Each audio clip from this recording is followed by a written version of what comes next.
Good morning, everyone. Welcome to our lecture on product strategy, branding, and management. These three pillars form the very foundation upon which market value is built and sustained. In our session today, we will move from the high-level strategic decisions that define a product's purpose, through the intricate process of crafting a memorable brand identity, and into the practical, day-to-day management that ensures a product's success throughout its life cycle. For you, mastering these concepts is not optional. It is the key to creating offerings that not only meet customer needs but also capture their loyalty and drive long-term profitability. We will explore foundational theories, analyze real-world case studies, and discuss the ethical responsibilities that come with managing products in a complex global market. Let us begin. This slide sets our agenda. First, we will establish the strategic foundation by discussing how firms set clear product objectives.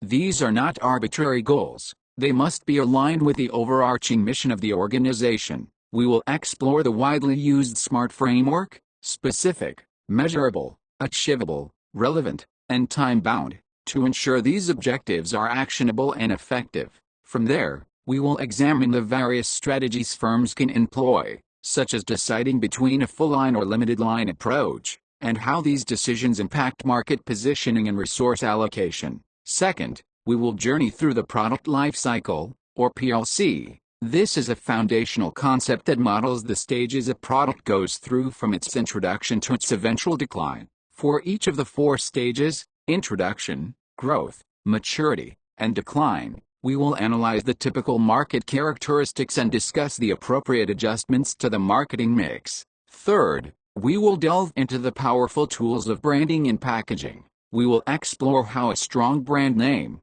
logo, and overall identity can create differentiation and emotional connection. Packaging will be examined as a critical marketing tool. Fourth, we will elevate the discussion of branding to the strategic level by analyzing brand equity, the added value a brand name bestows on a product. Fifth, we will look inside the organization to understand the different structures that companies use to manage their products effectively, including the classic brand manager system and cross-functional teams. Finally, woven throughout our entire discussion will be a focus on the ethical dimensions of these decisions. Before we can devise a strategy, we must have a clear and comprehensive definition of what a product is. In marketing, a product is far more than just a physical object. We can deconstruct it into three distinct levels, a concept popularized by Philip Kotler. Understanding these levels is essential for professionals because it forces us to think from the customer's perspective and to identify multiple opportunities for creating value and differentiation.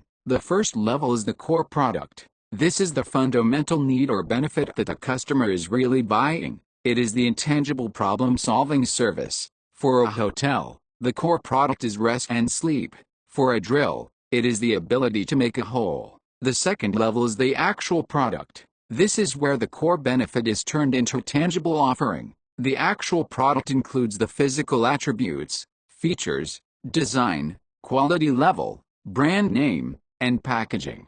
For our hotel example, the actual product is the specific room, the bed, and the hotel's brand. The third and final level is the augmented product. This represents all of the additional, often non-tangible, services and benefits that are built around the core and actual products. The goal of augmentation is to enhance the customer experience and exceed expectations. This can include after-sale service, warranty, and customer support. In today's competitive landscape, the battle for customers is often won at the augmented level. While competitors can quickly copy the features of an actual product, it is much more difficult to replicate a superior service experience or a strong ecosystem of supporting benefits. For you as professionals, the key takeaway is to always think in three dimensions. Do not just focus on building a better physical product. Consider how you can augment it with services and experiences that create a holistic and superior value proposition. Effective product management begins with a clear sense of direction. This direction is provided by well-defined product objectives. An objective is not a vague aspiration, it is a specific, measurable goal that guides all subsequent decisions. The SMART framework is the gold standard for setting these objectives. An objective to increase sales is weak. A smart objective would be to achieve a 15% market share in the premium electric sedan category in North America within 24 months. This is specific, measurable, achievable, relevant, and time-bound. Crucially, these product-level objectives must flow directly from the broader marketing and corporate objectives. If the company's goal is to be a leader in innovation, then the product objectives should focus on launching cutting-edge products. Once objectives are set, we can develop strategies. We can think about strategy at two levels. For individual products, the focus might be on improving quality or adding new features. For multiple products, the challenge becomes more complex. A company must manage its product line, a group of products that are closely related. Decisions here involve the length of the product line, whether to stretch it upwards into the premium market or downwards into the value market. The company must also manage its product mix, which is the complete set of all product lines and items that it offers for sale. This involves decisions about width, length, depth, and consistency. For professionals, this strategic thinking is paramount. It forces you to move beyond the day-to-day tactics and to think about your product portfolio as a strategic asset. This slide delves deeper into the strategic choices involved in managing a portfolio of products. The product line length is a key decision. A company can increase its line length through line stretching, which involves lengthening the product line beyond its current range. Line filing involves adding more items within the present range to use excess capacity or to keep out competitors. Each of these moves carries risks. For example, a down market stretch could damage the brand's premium image. The product mix decisions define the company's entire portfolio. A wide mix can diversify risk, while a deep mix can better serve a variety of customer preferences. A major risk in expanding the product line and mix is cannibalization, where a company's new product sales come at the expense of its existing products. Case study discussion: Procter & Gamble, P&G. P&G is the classic case study for product mix strategy. The issue they have masterfully managed is how to control a vast portfolio of brands, many of which directly compete with one another. Their strategic action is to pursue a very wide and deep product mix. Each brand is meticulously positioned to appeal to a different consumer segment. For example, Tide is positioned on superior cleaning power, while Gain is positioned on its fresh scent. This multi-brand strategy allows P&G to occupy a massive amount of retail shelf space, leaving little room for competitors. It also allows them to capture a wide variety of consumer preferences and price sensitivities. The outcome is market dominance in numerous consumer packaged goods categories. For professionals, P&G's strategy offers a powerful lesson in market segmentation and positioning. It shows that internal competition, if managed carefully, can be a powerful force for keeping brands sharp and focused on the consumer. The challenge for professionals in such a system is to ensure that each brand has a truly unique and meaningful point of difference to justify the marketing investment required. The product life cycle, or PLC, is one of the most well-known concepts in marketing. It posits that a product has a life cycle with distinct stages, each presenting different challenges, opportunities, and strategic imperatives. It is important to note that the PLC is a conceptual model, not a predictive law. The length of the cycle and the shape of the curve can vary dramatically. Some products, like fads, have a very short life cycle, while others, like Coca-Cola, seem to remain in the maturity stage indefinitely. The true value of the PLC for professionals is not as a forecasting tool, but as a strategic framework. It forces managers to anticipate and adapt to changing market dynamics. The introduction stage begins when the new product is first launched. Sales growth is slow and profits are typically negative. The growth stage is marked by rapid market acceptance and a sharp increase in sales and profits. Competitors begin to enter the market. The maturity stage is a period of slowdown in sales growth because the product has achieved acceptance by most potential buyers. This is often the longest stage, and competition is at its most intense. Finally, the decline stage is the period when sales and profits begin a steep and sustained drop. This can be due to technological advances, shifts in consumer tastes, or increased competition. A company must then decide whether to harvest a product,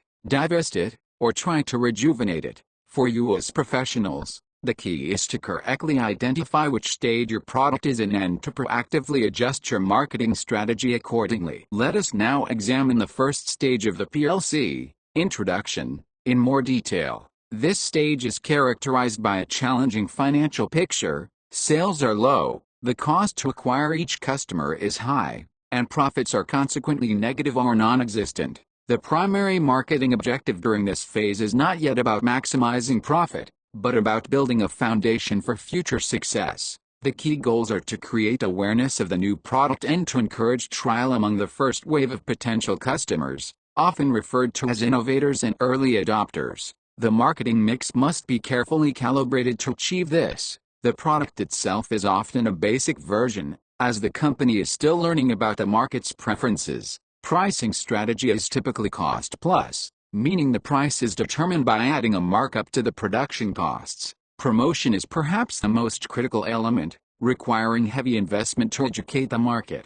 Distribution is usually selective, focusing on the most receptive target customers first. Case study discussion: the Tesla Roadster, 2008. The launch of the original Tesla Roadster is a perfect case study for the introduction stage. The issue Tesla faced was immense. They were launching a new technology, the high-performance electric vehicle, EV, into a market dominated by internal combustion engines and deep skepticism. Their strategic action was a textbook execution of an introduction strategy. They did not try to appeal to the mass market. Instead, they offered a very specific product, a high-end, two-seater sports car. This targeted a niche segment of wealthy, tech-savvy early adopters. The price was very high, reflecting the high costs of development. Promotion was driven by public relations and word of mouth. Distribution was extremely selective.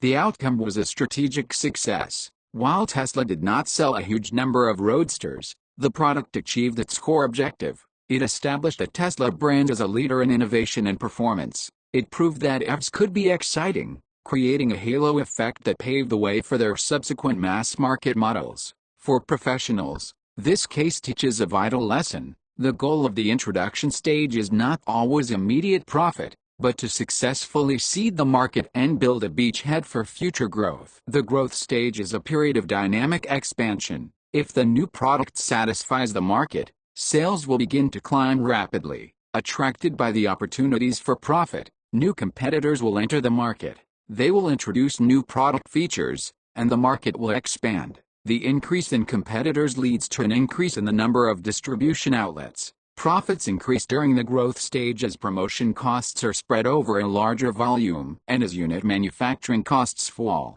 The marketing objective shifts from building awareness to maximizing market share. The firm faces a trade-off between high market share and high current profit. By spending a lot of money on product improvement, promotion, and distribution, the company can capture a dominant position. The product strategy evolves to include extensions, such as new features or models, and the augmentation of the product with better service. Pricing may fall slightly to penetrate the market more quickly. Distribution becomes more intensive as the company tries to make the product available in as many outlets as possible. Case study discussion: the Apple iPhone, 2008 to 2011. The period following the launch of the original iPhone is a classic example of the growth stage. Apple's issue was how to capitalize on its first-mover advantage and establish a dominant market position before competitors could catch up. Their strategic action was a masterful execution of growth stage strategies. On the product front, they rapidly introduced the iPhone 3G and, crucially, they launched the App Store. The App Store was a brilliant move to augment the product, transforming the iPhone from a device into a platform and creating powerful network effects. As more users joined, more developers created apps, which in turn made the platform more valuable to users. They also expanded distribution aggressively, moving beyond their initial exclusive deal with AT&T to partner with other carriers globally. The promotion continued to be strong, but it shifted from explaining what the iPhone was to demonstrating what it could do. The outcome was a period of explosive growth that solidified the iPhone's market leadership. For professionals, this case highlights the urgency required in the growth stage. It is not a time for complacency. The key is to reinvest in the product and the ecosystem to build a defensible market position. The maturity stage is typically the longest phase of the PLC and is where most successful products reside.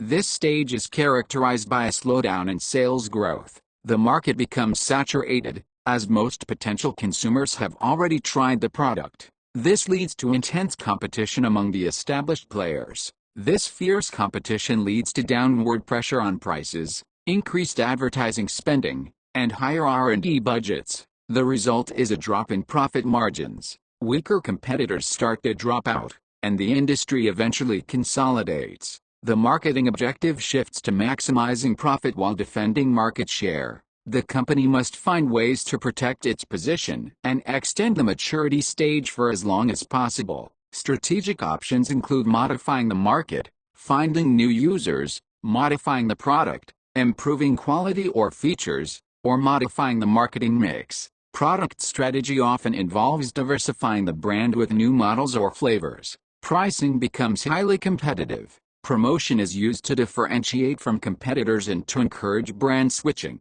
Case study discussion. The Coca-Cola Company. Coca-Cola is the quintessential example of a brand that has masterfully managed the maturity stage. The issue for Coca-Cola is that its core product has been in the maturity stage for generations. In many developed markets, the product form is actually in decline due to health concerns. Their strategic action has been a multi-pronged approach to prolong maturity. First, on the product front, they have continuously diversified their brand. The introduction of Diet Coke and Coke Zero were brilliant moves to adapt to changing consumer preferences. They have also expanded the product mix into water, juice, and other beverage categories. Second, their promotion strategy is a masterclass in emotional branding. Their advertising rarely focuses on the product itself. Instead, it focuses on associating the brand with universal human values like happiness and togetherness. Third, they have built one of the most intensive global distribution systems in the world. The outcome is that Coca-Cola has remained one of the most valuable brands in the world. For professionals, this case teaches that maturity does not have to mean stagnation. Through smart brand diversification, powerful emotional marketing, and relentless execution, it is possible to extend the profitable life of a mature product almost indefinitely. The final stage of the PLC is decline. Sales for most product forms and brands eventually dip. The decline may be slow or rapid. This decline can be caused by a number of factors, including technological advances, shifts in consumer tastes, and increased competition. As sales and profits decline, some firms will withdraw from the market. Those remaining may reduce their product offerings, cut their promotional budgets, and reduce their prices further. Carrying a weak product can be very costly to a firm. A weak product may take up too much of management's time. Its failing reputation can cause customer concern about the company and its other products. The biggest cost may well lie in the future. Keeping weak products delays the search for replacements and hurts current profits. Therefore, companies need to pay more attention to their aging products. The firm's task is to identify those products in the decline stage and decide whether to maintain, harvest, or drop them. The primary marketing objective becomes one of efficiency, to reduce expenditures and milk the brand for any remaining profit. The strategy is one of managed decline. Case study discussion. Blockbuster Video. Blockbuster is a dramatic and cautionary case study of a company that completely mismanaged the decline stage. In the late 1990s, Blockbuster was the leader in the mature video rental market. The issue they faced was the emergence of two disruptive technologies: Netflix's DVD by mail service and, later, streaming video. These new product forms sent the brick-and-mortar video rental business into terminal decline. Blockbuster's strategic action, or lack thereof, is what makes this case so compelling. They were not ignorant of the threat. They even had an opportunity to buy Netflix and declined. Instead of adapting, they doubled down on their existing model, focusing on their physical stores and their unpopular late fees. They failed to recognize that their core business was not renting tapes, but providing convenient access to movie entertainment. When they finally tried to launch their own competing services, it was too little, too late. The outcome was one of the most spectacular corporate collapses of the digital age. For professionals, The blockbuster story is a powerful lesson in marketing myopia. It teaches that you must manage your business based on the core consumer need you are serving, not the current product you are selling. It also shows the danger of complacency and the critical importance of anticipating and adapting to technological disruption. We now transition to one of the most important concepts in modern marketing: brand equity.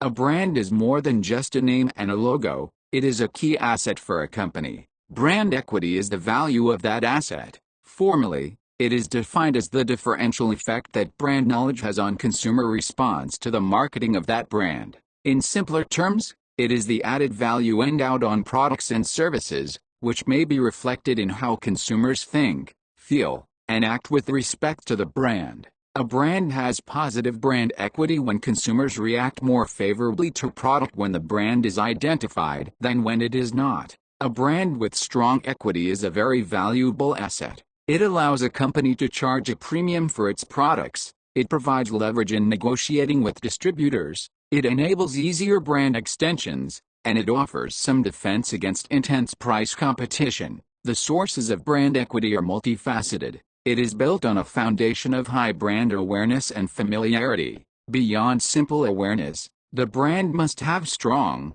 favorable, and unique associations in the minds of consumers. These are the beliefs and feelings that consumers link to the brand. High perceived quality and a strong base of loyal, repeat customers are also critical components. For you as professionals, the most important takeaway is to view brands not as a tactical marketing expense, but as a long-term strategic asset. Like any asset, brand equity needs to be carefully managed and invested in over time. Every interaction a consumer has with a brand can either build or erode its equity. Building a strong brand is not an accident, it is the result of a deliberate and well-executed strategy. One of the most influential frameworks for understanding this process is the brand resonance model, developed by academic Kevin Lane Keller. The model frames brand building as a series of 4 ascending steps, from brand identity at the base to brand resonance at the peak. The key idea is that a company must successfully complete each step before it can move to the next.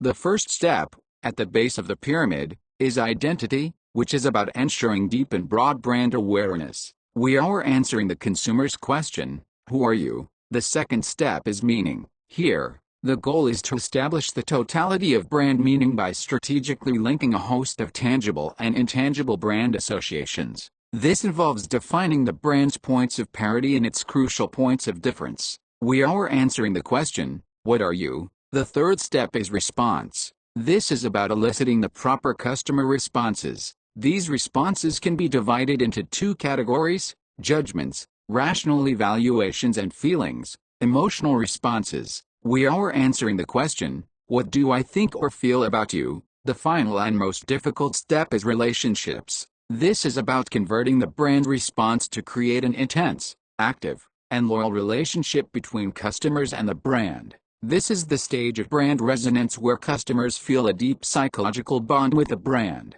For professionals, this model provides a powerful and practical roadmap for brand building. It shows that brand building is a logical progression and provides a diagnostic tool to identify where a brand's weaknesses may lie. Once a company has segmented its market and chosen its target, it must decide on its value proposition. The brand's position is the place the brand occupies in consumers' minds relative to competing products. To guide the marketing mix, a company must develop a formal positioning statement. It is important to emphasize that this is an internal document, a strategic guide for all marketing efforts. It is not a tagline. The most common format follows a simple structure: 2. Target, segment, and need. R. Brand. Is. Concept, frame of reference. That. Point of difference. For example, for Volvo, the statement might be, to upscale American families concerned about safety, Volvo is the premium automobile that offers the utmost in safety and reliability. This statement clearly defines the target,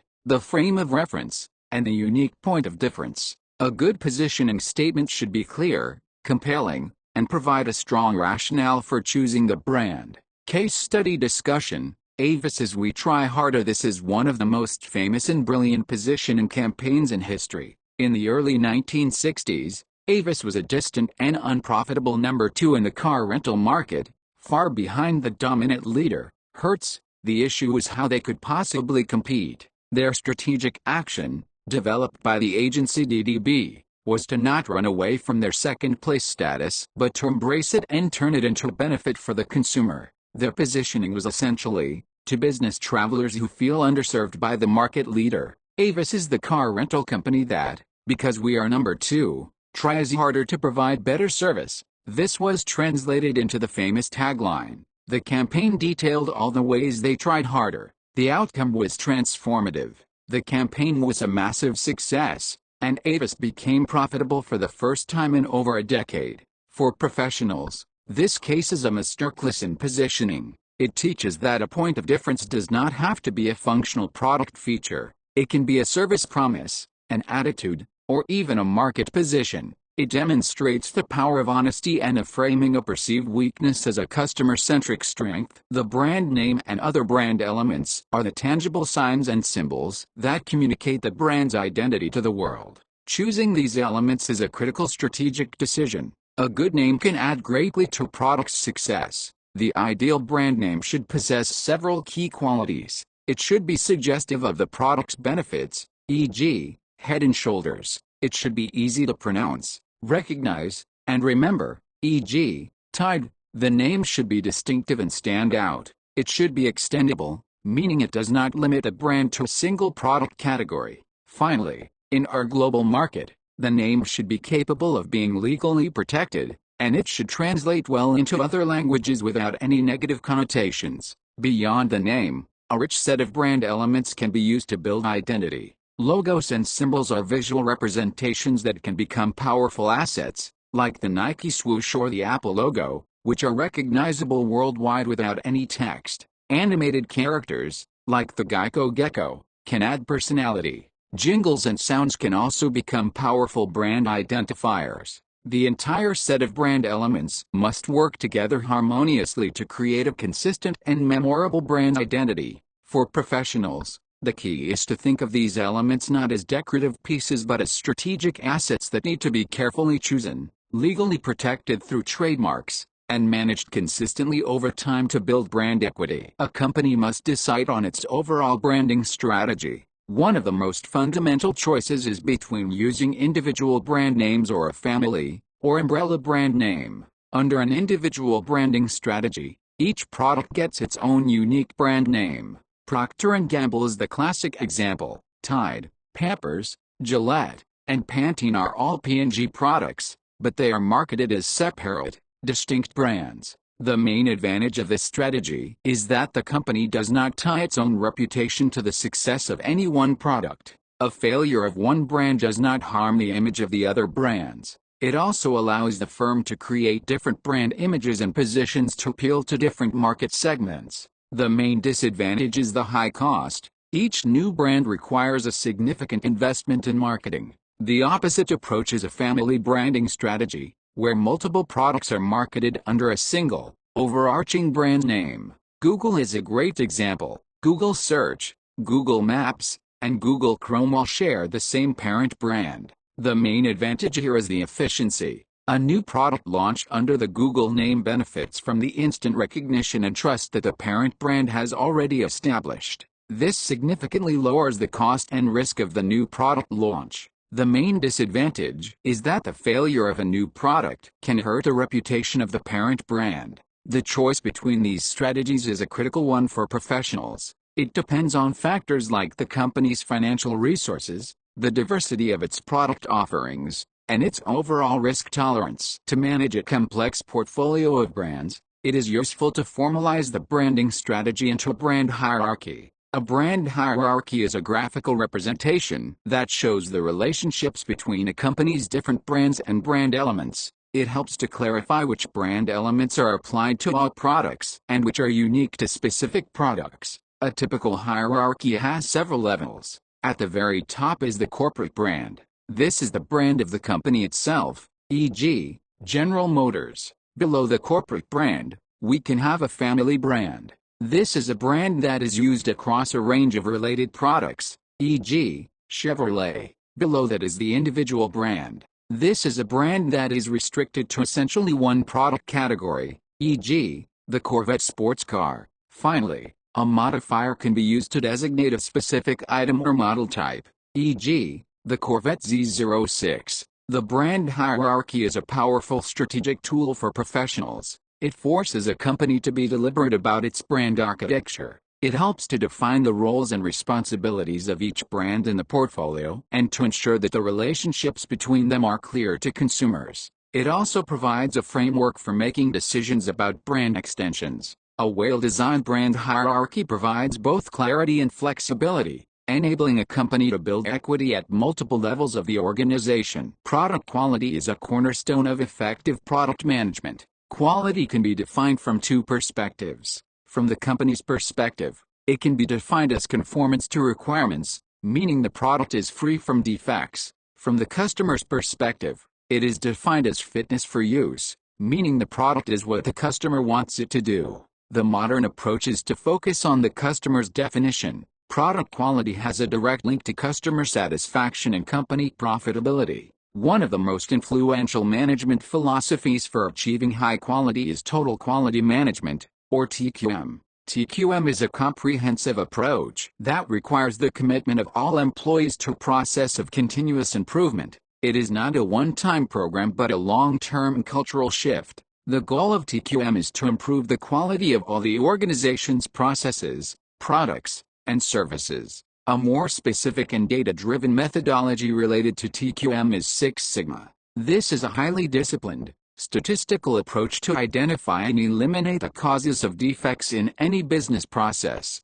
To guide quality management efforts, many companies also adhere to international standards like ISO 9000. This is a family of quality management standards that provides guidance for companies that want to ensure their products consistently meet customers' requirements. For you as professionals, the key takeaway is that quality is not just the responsibility of the manufacturing or engineering departments. Under a TQM philosophy, quality is everyone's job. As a product manager, you are responsible for representing the voice of the customer and ensuring the entire company is focused on delivering a level of quality that will satisfy that customer. In an increasingly crowded marketplace, product design has emerged as one of the most powerful tools for creating a competitive advantage. Good design is more than just aesthetics or how a product looks, it is about how the product works. It is the synthesis of form and function. Good design begins with a deep, empathetic understanding of the user and their needs.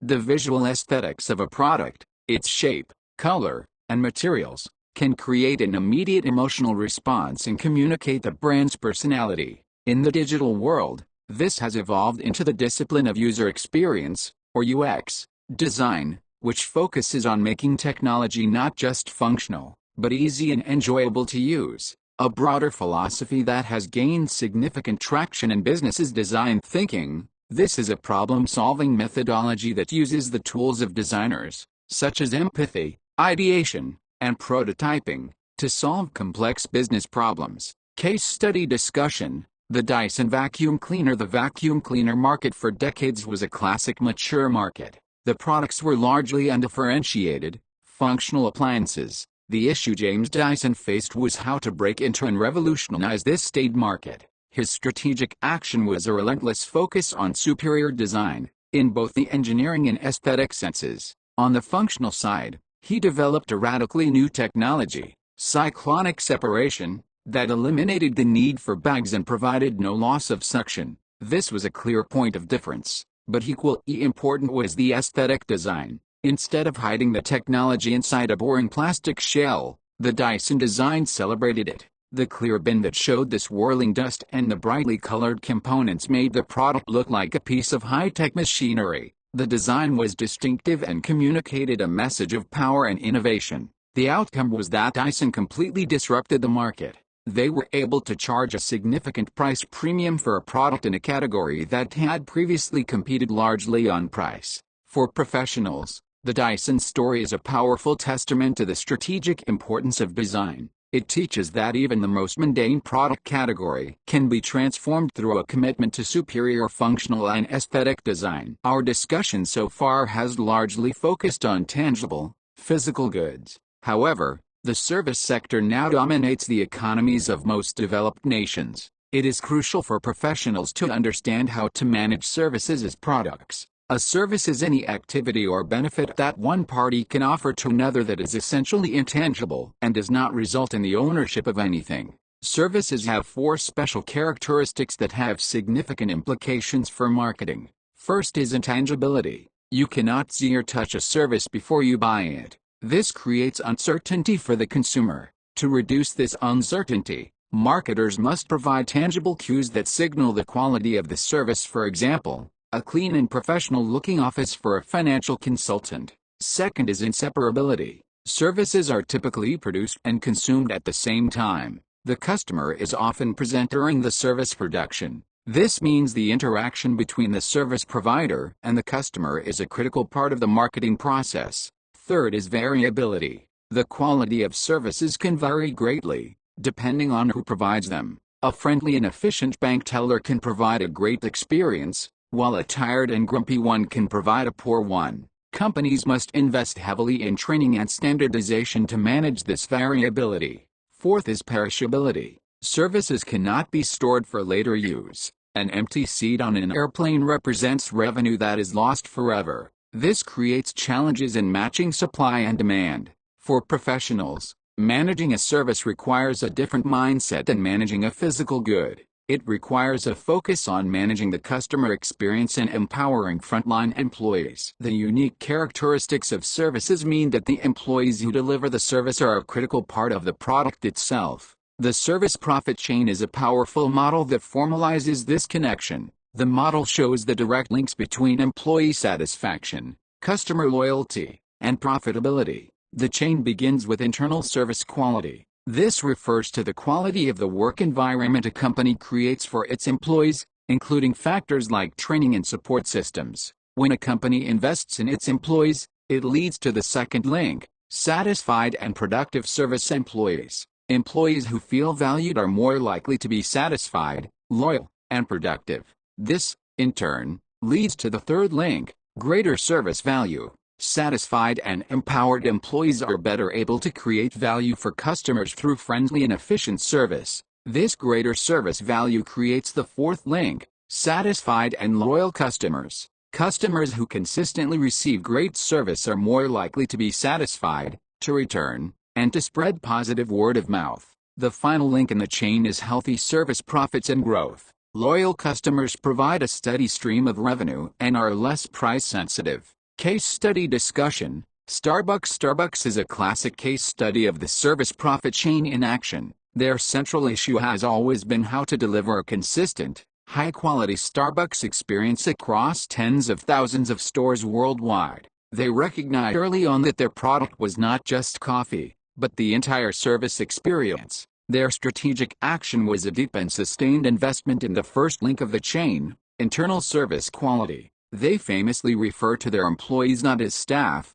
but as partners. They have historically offered benefits that are rare in the retail industry, such as health insurance and stock options, even for part-time employees. They also invest heavily in training. The outcome is a workforce that is generally more motivated and engaged than the industry average. This leads directly to the consistent and positive customer experience that has been the foundation of their brand loyalty and their ability to command a premium price. For professionals, the Starbucks case is a powerful reminder that in a service business, your employees are your most important marketing asset. Investing in your people is a core marketing strategy. As service offerings become more commoditized, companies must find ways to differentiate themselves. A company can differentiate its offer. This can involve including innovative features not offered by competitors. For example, an airline might offer in-flight Wi-Fi. The company can also differentiate its delivery. This involves having more able, reliable, and well-trained customer contact people than its competitors. A knowledgeable and empathetic customer service representative can be a powerful point of differentiation. Finally, a company can differentiate its image through symbols and branding. The golden arches of McDonald's or the friendly skies of United Airlines are examples of how a service company can build a powerful brand image. Managing service quality is a constant challenge due to the variability inherent in services. A useful model for this is the gap model of service quality, which identifies the gaps between customer expectations and the company's actual service delivery. The goal of service quality management is to close these gaps. A key strategy for achieving this is to empower frontline employees. This means giving them the authority, responsibility, and incentives to respond to customer needs. When a service failure does occur, and it inevitably will, a company must have an effective service recovery plan in place. A swift and effective response to a problem can, in some cases, create an even more loyal customer than if the failure had never happened. For you as professionals, the lesson is that managing a service brand requires a relentless focus on execution and consistency. We now move into a more abstract but incredibly powerful aspect of branding: brand personality. Just as individuals have personalities, so too do successful brands. A brand personality is the set of human characteristics associated with a brand. It is what allows a consumer to say a brand is down-to-earth, daring, or sophisticated. This is crucial because consumers often choose brands whose personalities are consistent with their own actual or desired self-concept. The academic Jennifer Aker developed a widely cited framework that organizes brand personality into 5 core dimensions: sincerity, excitement, competence, sophistication, and ruggedness. A related and highly practical tool for professionals is the concept of brand archetypes, derived from the work of psychologist Carl Jung. Archetypes are universally understood symbols or character types that reside in our collective unconscious. By aligning a brand with a specific archetype, marketers can tap into these deep-seated meanings and tell a powerful, instantly recognizable story. For example, Nike embodies the hero, a character who overcomes great odds. Google is the sage, whose purpose is to provide wisdom. For you as professionals, these frameworks are practical tools for building a consistent brand identity. When you have clearly defined your brand's personality, it becomes a strategic filter for every decision you make, from the tone of voice in your social media to the design of your packaging. It ensures that every touchpoint with the consumer is reinforcing the same core story. Once a company has built a successful brand with strong equity, a key strategic question arises: how can we leverage this valuable asset? The most common answer is through brand extensions. A brand extension involves using an established brand name to introduce a new product. A line extension is when the brand launches a new item in the same product category. A category extension is when the brand is used to enter a completely different product category. The potential benefits are significant. The new product gets instant recognition, which dramatically reduces launch costs. However, the risks are equally substantial. The most significant risk is brand dilution. This occurs when the brand extension is a poor fit with the parent brand, confusing the brand's meaning. An extension that fails can also harm the parent brand's image. Case study discussion: the Virgin Group. The Virgin Group is perhaps the most extreme case study in brand extension. The issue for Virgin was how to grow and diversify. Their strategy was to apply the single Virgin brand name across an incredibly wide array of disparate industries. The strategic action was to build the Virgin brand not on a specific product category, but on a set of abstract values: fun, innovation, and an anti-establishment personality. The theory was that as long as a new venture embodied these values, the brand extension would work. The outcome has been the creation of a massive global conglomerate with spectacular successes, like Virgin Atlantic, and very public failures, such as Virgin Cola. For professionals, the Virgin case is a masterclass in the potential and peril of category extensions. It demonstrates that a brand can be stretched much further if it is based on intangible values. However, it also serves as a cautionary tale that brand name alone is not enough. The new product must still deliver a superior value proposition. The key professional discussion is about determining the limits of a brand and assessing the fit of a potential extension. Beyond extending a brand on its own, companies can also leverage the power of other brands through strategic partnerships. This leads us to the concept of co-branding. Co-branding occurs when two established brand names from different companies are used on the same product. The logic is that by combining forces, both brands can achieve something that they could not achieve alone. A specific and highly effective form of this is ingredient branding. This is where a brand creates equity for its materials or components that are contained within other branded products. The goal is to make the ingredients so well known that consumers actively look for it. Intel Insight is the classic example. The benefits of these strategies are numerous. They can broaden a brand's appeal, allow for the sharing of marketing costs, and create a powerful point of differentiation. However, co-branding is not without its risks. It involves complex coordination between two independent companies. There is a loss of complete control over the brand's image. Most importantly, there is a risk of negative spillover. If one of the partner brands experiences a public crisis, the reputation of the other brand can be tarnished. Therefore, careful partner selection and clear contractual agreements are absolutely essential for any professional considering this strategy. Packaging is often one of the most underestimated elements of product strategy, yet it is one of the most critical. It serves several essential roles, which we can group into two categories: functional and communicative. The functional roles are the most basic, protecting the product and making it easy to store and use. The communicative roles are where packaging becomes a powerful marketing tool. At the point of sale, the package is often the consumer's first interaction with the product. It must grab their attention, communicate the brand's identity, and provide essential information. In this sense, the package acts as a 5-second commercial. The design, colors, and materials all send signals to the consumer about the product's quality. In recent years, two major trends are reshaping packaging: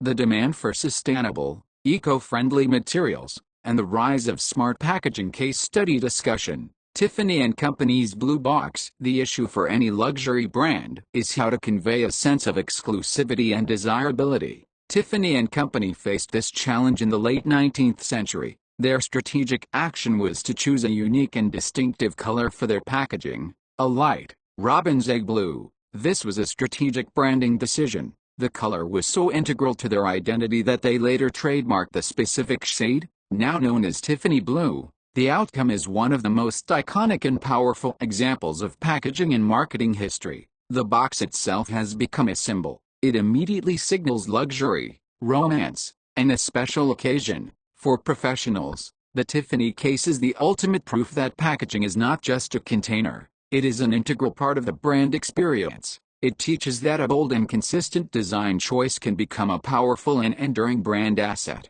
The professional discussion can explore how other brands, from Apple's minimalist boxes to Coca-Cola's contour bottle, have used unique packaging to build their identity. Having a great product strategy is not enough. A company must have the right organizational structure to execute it. The way a company organizes its product teams has a direct impact on its ability to be agile and customer-focused. The classic model is the brand manager system, where a single individual is responsible for the performance of a specific brand. As companies grow, they may adopt a category management structure, where a manager is responsible for an entire product line. For radical innovation, companies often create venture teams or skunk works, which are small, cross-functional teams that are separated from the main organization and given the freedom to work on breakthrough projects. Case study discussion. Procter & Gamble's brand management. The issue for P&G in the early 20th century was that as the portfolio of brands grew,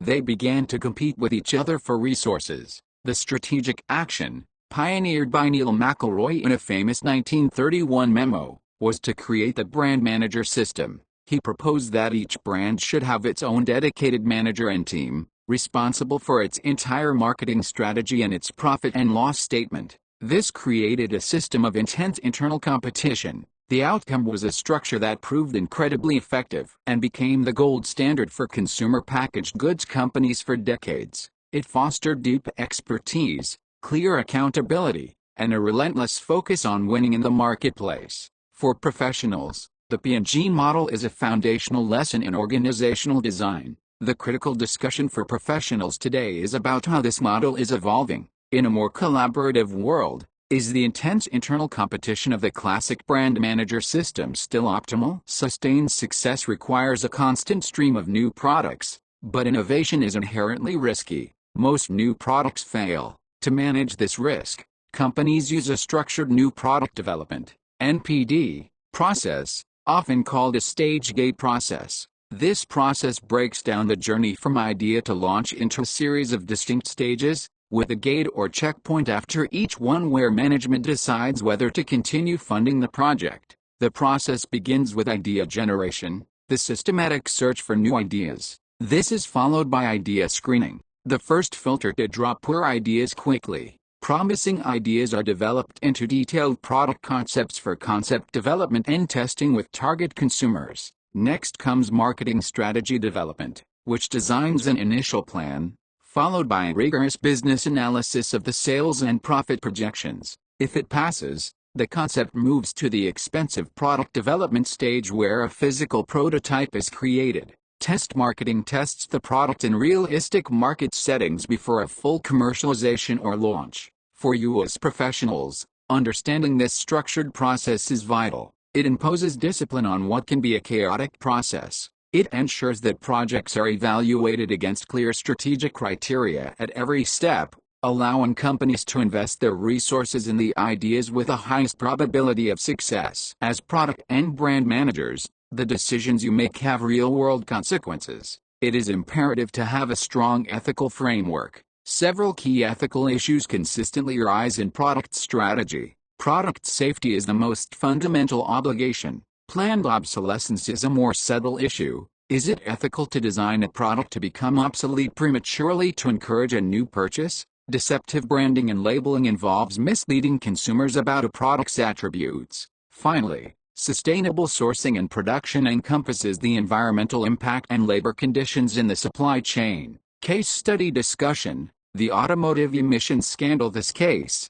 most famously involving Volkswagen, is a stark cautionary tale. The issue is that the company's diesel cars could not meet strict new environmental emission standards while also delivering the promised performance. The strategic action they took was a deliberate act of deception. Engineers installed defeat devices in the car's software. This software could detect when the car was being tested and would switch the engine to a special low emissions mode. In normal road driving, the cars would emit pollutants up to 40 times the legal limit. This was an intentional deception of regulators and consumers. The outcome was a catastrophe: billions of dollars in fines, massive vehicle recalls, criminal indictments of executives, and a complete shattering of brand trust. For professionals, this case serves as the ultimate warning. It demonstrates that a corporate culture that prioritizes results at any cost will eventually lead to disaster. It shows that unethical product decisions are ultimately unsustainable.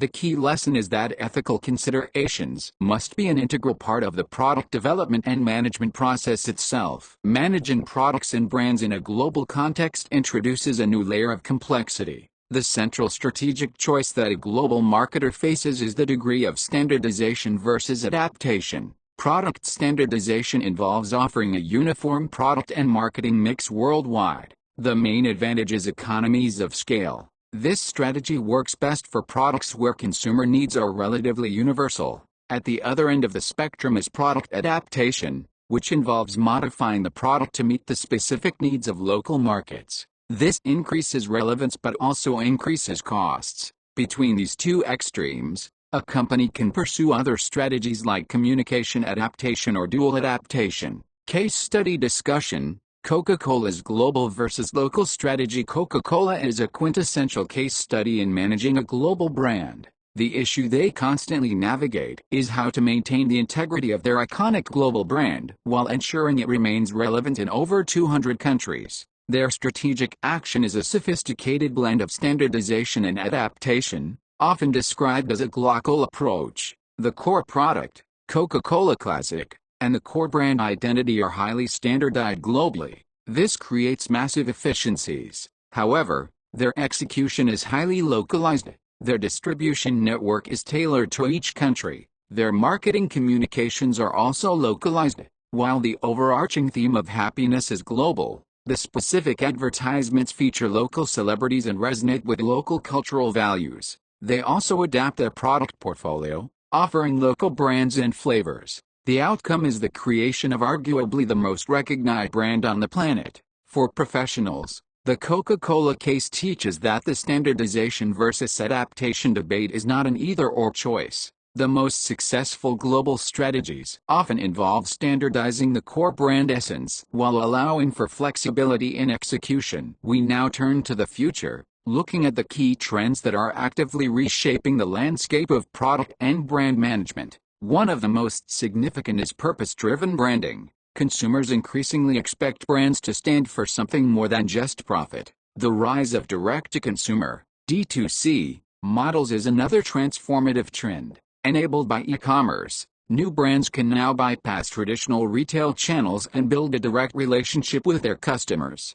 We are also at the dawn of a new era of digital products, with the emergence of the metaverse and NFTs creating entirely new categories of products. Finally, hyper-personalization, powered by artificial intelligence, allows for the tailoring of products and communications down to the individual level. Case study discussion. Patagonia's Do Not Buy This Jacket campaign. This case study perfectly encapsulates purpose-driven branding. The issue for Patagonia is a fundamental paradox. Its corporate mission is to save our home planet, which implies reducing consumption. However, as a for-profit company, it must sell products. Their strategic action, in a famous Black Friday ad, was to confront this paradox head-on. The ad featured their jacket with the headline, "Do not buy this jacket." The text explained the environmental cost of production and urged consumers to reconsider if they really needed it. This was a radical marketing move. The outcome was that the campaign went viral. It actually drove sales up and, more importantly, massively reinforced the brand's authenticity. It proved to its core customers that its commitment to its purpose was real. For professionals, the Patagonia case is a masterclass in modern, purpose-driven branding. It teaches that in an age of consumer skepticism, radical transparency can be the most powerful marketing strategy. It shows that by being willing to sacrifice a short-term sale, a brand can build a level of trust that is far more valuable. As we conclude our session, let us synthesize the key principles that will be essential for your careers as marketing professionals. First, we have established that effective product strategy is not reactive. It is a deliberate process guided by clear, smart objectives that are aligned with the overall mission of the firm. It begins with a deep understanding of what a product truly is, at its core, actual, and augmented levels. Second, we have seen that products are not static. They move through a life cycle, and successful management requires the strategic agility to adapt the marketing mix as the market environment changes. Third, we have explored the immense power of a brand. A brand is not just a name or a logo, it is a complex asset, a promise to the consumer, and a powerful repository of meaning and trust. Building a strong brand identity and managing brand equity are among the most critical tasks of any marketer. Fourth, we have recognized that strategy is only as good as its execution. Elements like packaging and organizational structure are critical. Finally, we have repeatedly emphasized that ethical considerations are not a separate topic, but must be woven into the fabric of every decision we make. The future of product and brand management will be shaped by major trends like hyper-personalization, purpose-driven brands, and the continued integration of digital and physical experiences. By grounding your professional practice in the foundational principles we have discussed today, you will be well equipped to navigate this exciting and dynamic future. Here is the list of references. Thank you for your attention.